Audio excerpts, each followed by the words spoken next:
अस्सलाम वालेकुम, ईद मुबारक आप सब दोस्तों को। हाजिर हूँ आज के मंजरनामे के साथ। 14 जनवरी 1949 को उस वक्त के वज़ीर आज़म हाँ लियाकत अली खान साहब ने एक कानून मुतारफ़ कराया जिसे public representative offices disqualification act का नाम दिया गया। इस कानून के तहत किसी भी सियासतदान को 10 साल के लिए नाअहल करार दिया जा सकता था। ये पाकिस्तान का पहला एहतसाब का कानून था। इस कानून के इतलाक से आप इसके मकासद का अंदाज़ा कर सकते हैं। इस कानून के पहले शिकार पंजाब के वज़ीर आला जनाब इफ्तिखार हुसैन ममदोट साहब बने, जिनके खिलाफ इस कानून के तहत कार्रवाई की गई, इल्ज़ामात लगाए गए, उन्हें अपनी कुर्सी से हटाया गया और इसके अलावा कोई कार्रवाई नहीं अमल में लाई गई।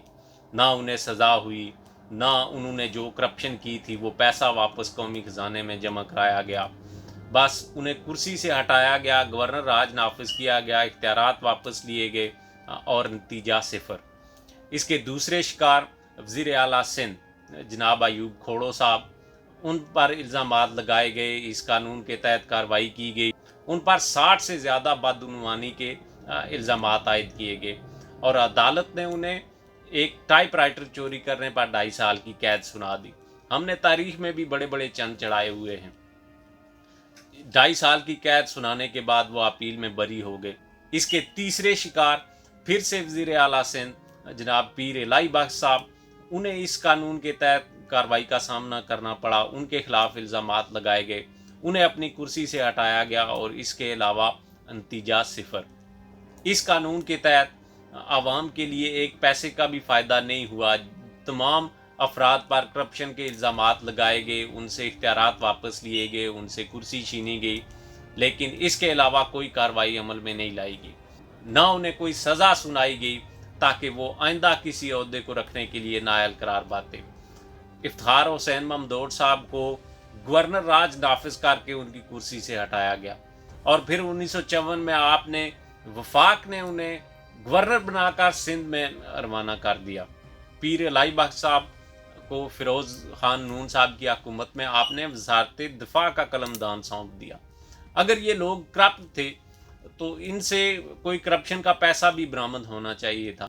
उस वक्त तो मनी लॉन्ड्रिंग नहीं थी, उस वक्त तो स्विस अकाउंट नहीं थे, उस वक्त तो लंदन और जद्दा और कतर में फ्लैट्स नहीं थे।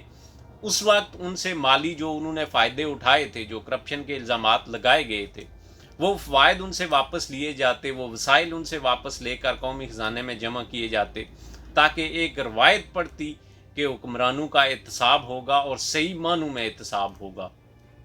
लेकिन उस वक्त भी एहतसाब सिर्फ इख्तियारात वापस लेने तक, सियासी नुकसान पहुँचाने तक और अपने लिए अहले इक़्तिदार अपने लिए सियासी जो स्पेस है वो क्रिएट करने के लिए और उसे अपने लिए महफूज बनाने के लिए इस्तेमाल करते रहे। फिर अयूब खान साहब आए, उन्होंने एहतसाब को एक नई पैकिंग में आवाम के सामने रखा, पब्लिक ऑफिसेज डिस्क्वालिफिकेशन ऑर्डर के नाम से, और फिर एहतसाब का एक अमल शुरू हो गया। फिर आपने इसकी थोड़ी सी ट्यूनिंग करके इलेक्टिव बॉडीज़ डिस्क्वालिफिकेशन ऑर्डर के नाम से मुतारफ़ कराया। इस कानून के तहत आपने 75 से ज़्यादा सियासतदानों पर मुकदमात कायम किए और उनका नतीजा भी वही निकला जो पहले वाले मुकदमात का निकला था। इस कानून के तहत जो बड़े नाम आपने डिस्क्वालीफाई किए, उनमें क्यूम खान साहब और हुसैन शहीद सुहरावर्दी जो पाकिस्तान के वज़ीर आज़म रह चुके थे, उन्हें आपने इलेक्शन से पहले डिस्क्वालीफाई किया, उन्हें इलेक्शन से बाहर रखा और फिर उन पर ना कोई मुकदमा चला, ना कोई सज़ा सुनाई गई और ना ही कोई कार्रवाई हुई। वक्ती तौर पर आपने एक स्पेस क्रिएट करनी थी और इस एहतसाब के अमल से आपने वो अपने लिए एक सहूलत पैदा की, आवाम के लिए फिर भी नतीजा सिफर निकला। फिर 1976 में ज़ुल्फ़िकार अली भुट्टो साहब ने एहतसाब का एक कानून मुतारफ़ कराया, लेकिन उस कानून के तहत कोई भी मुकदमा कायम नहीं हुआ। इसके बाद ज़िया-उल हक़ साहब आ गए और ज़िया-उल हक़ साहब का दौर पाकिस्तान की सियासत में करप्शन का एक आगाज़ है। इसी दौर में आजकल जिन फ़ंड्स के बारे में हम सुनते हैं कि MPA को फ़ंड दिए जाते हैं, MNAs को फ़ंड दिए जाते हैं, इनका क्या काम है? इनका काम तो कानून साजी करना है। लेकिन उस वक्त की हुकूमत ने अपने इक़्तिदार को तूल देने के लिए, लोगों को अपने साथ इकट्ठा करना था। और चूंकि वो लोग सियासी लोग नहीं थे, वो आवाम के नुमाइंदे नहीं थे, वो हर हलके में एक ताकतवर कारोबारी शख्स, उन्हें इलेक्शन जितवाया गया क्योंकि सियासतदान उस दौर में उन पर पाबंदियां थीं, पार्टियों पर पाबंदियां थीं। तो आपने सियासत को बेपनाह नुकसान उस वक्त पहुंचाया और पाकिस्तान की सियासत में आपने सिर्फ ताकत के ज़ोर पर आने वाले लोगों को सपोर्ट किया, क्योंकि सियासतदान आपको नहीं चाहिए थे। आवाम के जो हकीकी नुमाइंदे हैं वो आपको नहीं चाहिए थे। आपको सिर्फ ऐसे लोग चाहिए थे जो अपने मफाद के लिए किसी भी कानून पर मोहर लगा दें या किसी भी कानून को पास कर दें। उन सब को इकट्ठा रखने के लिए आपने MNA और MPAs को फंड्स जारी किए। ये करप्शन का एक नया और कानूनी तरीका था। फिर आपने एहतसाब के लिए PPO 16 और 17 जारी किए ताकि इन सब लोगों को इकट्ठा रहने पर मजबूर किया जा सके। इसी की वजह से पाकिस्तान की सियासत में करप्शन ने जड़ पकड़ ली कि आपने पहले तो ऐसे लोगों को सियासत में एंट्री दी जो कि सियासतदान नहीं हैं, कारोबारी लोग हैं, पैसे वाले लोग हैं, ओबाश किस्म के लोग आपने सियासत में मुतारफ़ करवाए। फिर उन्हें पैसे देकर अपने साथ जमा रखने के लिए एक तरीक़ाकार जो है वो इख्तियार किया ताकि वो लोग कहीं इधर उधर परवाज़ ना कर जाएं। उन सब को इकट्ठा रखने के लिए, और कभी आप मुस्लिम लीग नून बनवाते हैं, कभी आप मुस्लिम लीग काफ बनवाते हैं, कभी जुनेजो लीग बनती है, कभी अवामी मुस्लिम लीग बनती है, कभी आल पाकिस्तान मुस्लिम लीग बनती है, और इसी किस्म के कानून इस्तेमाल होते हैं। पिछले 70 साल से ये तरीक़ाकार इख्तियार किया गया है। फिर 90 की दहाई में हमने जो पार्लिमानी निज़ाम और सदारती निज़ाम का एक आधा तीतर और आधा बटेर नाफिज किया और एहतसाब का अमल उस वक्त भी जारी रहा। फिर परवेज़ मुशर्रफ साहब का दौर आया, नवाज शरीफ साहब ने सैफुर रहमान के ज़रिए जो एहतसाब का अमल जारी रखा वो भी आपके सामने है। फिर परवेज़ मुशर्रफ साहब ने जो पैट्रियाट और ये लीग और वो लीग जो बनवाते रहे, ये सब कानून एक ही मकसद के लिए बनाए जाते थे और एक ही तरीक़ाकार इख्तियार किया जाता था उनके नफाज का। अपने लिए पॉलिटिकल स्पेस क्रिएट करना, अपने लिए वक्ती फ़ायदा और अपने इक़्तिदार के लिए वक्ती फ़ायदा, लोगों को काबू करने के लिए और उन्हें खामोश करने के लिए इस्तेमाल किया जाता था। आज फिर हम नैब के कवानीन में तरमीम का भी शोर सुनते हैं। हम अपोजिशन के लत्ते भी लेते हैं कि वो इस कानून को ख़त्म करना चाहते हैं।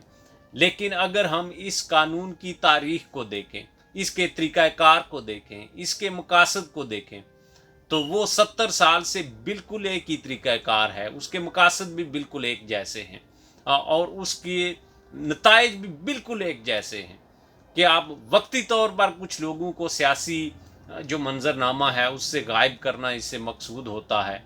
अपने जो हामी हैं उन्हें काबू में रखना ये इसका मकसूद होता है। दूसरे जो लोग हैं, जो मुखालफीन हैं, उनको कमज़ोर करना, उन्हें खामोश करना इसका मकसूद होता है। इन 3 मकासद के अलावा इसका और कोई मकसद हमारे सामने 70 साल में नहीं आ सका। पाकिस्तान के लिए एक पैसे का कोई फ़ायदा इससे हासिल नहीं हो सका।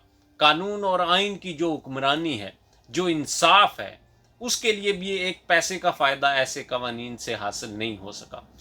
लेकिन आज ये फ़र्क है कि पहले ये बातें आम लोग करते थे, आवाम करते थे, सिविल सोसाइटी में ये बातें होती थी। लेकिन आज ये बातें सुप्रीम कोर्ट ऑफ पाकिस्तान कह रही है कि ये नैब के कवानीन रियासत पाकिस्तान को नुकसान पहुंचा रहे हैं, स्टेट हार्म का बायस बन रहे हैं, ये सुप्रीम कोर्ट लिख रही है। लेकिन इसके बावजूद भी ये नैब की दुम है जो हमारे पीछे लगी हुई है और मुसलसल हमसे ऐसे उल्टे सीधे काम करवा रही है। आज की हुकूमत में कोई एक ऐसा शख्स नहीं है जो अपने ईमान के साथ कह सके कि ये जो नैब के कवानीन इस वक्त नाफिज हैं, इनका मकसद किसी का भी एहतसाब करना है, इसका मकसद किसी तरह से भी पाकिस्तान में करप्शन का खात्मा है। इन कवानीन को बनाने वाले, बनवाने वाले और नाफिज करने वाले وہ لوگ ہمیشہ سے اسی طریقہ کار کو استعمال کرتے آئے ہیں۔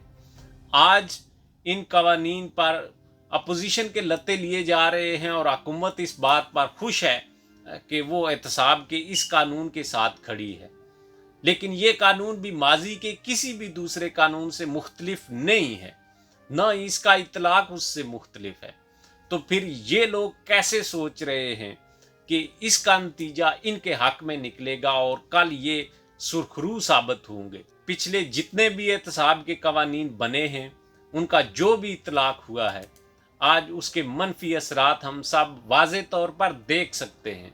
آج سپریم کورٹ آف پاکستان کہہ رہی ہے کہ اس سے انسانی حقوق اور شہری جو آزادیاں ہیں متاثر ہو رہی ہیں۔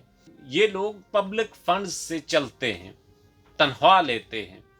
اگر یہ لوگ عوام کے مفادات کے خلاف اور ریاست کے مفادات کے خلاف استعمال ہو رہے ہیں تو پھر ان کے پاس کیا اخلاقی جواز ہے اپنے عہدوں پر برقرار رہنے کا اور اس احتساب کے عمل کو جاری رکھنے کا؟ لیکن یہ احتساب کی دم ہے کہ ہماری جان چھوڑنے کے لیے تیار نہیں ہے۔ ہمارے جو سیاستدان ہیں ان کے پیچھے یہ دم لگی ہوئی ہے اور آدھے لوگوں کے پیچھے لگا دی گئی ہے۔ اب اس دم سے جان چھڑانا ان کے لیے آسان نہیں ہے۔ اگر وہ اس قانون کو ختم کرتے ہیں تو ان کی سیاسی موت واقع ہو جائے گی، اور اگر اسے ختم نہیں کرتے تو کل انہیں اسے بھگتنا پڑے گا۔ اب وہ اس دم سے جان چھڑوانا بھی چاہتے ہیں اور اپنے نعرے سے بھی دستبردار نہیں ہونا چاہتے۔ اب یہ نیب زدوں اور نیب زادوں کے درمیان جو کشمکش ہے یہ میرے خیال سے اپنے آخری مراحل میں داخل ہو چکی ہے۔ اب دیکھنا یہ ہے کہ موجودہ حکمران اس دم سے کس طرح سے جان چھڑواتے ہیں۔ اجازت دیجیے، اللہ حافظ۔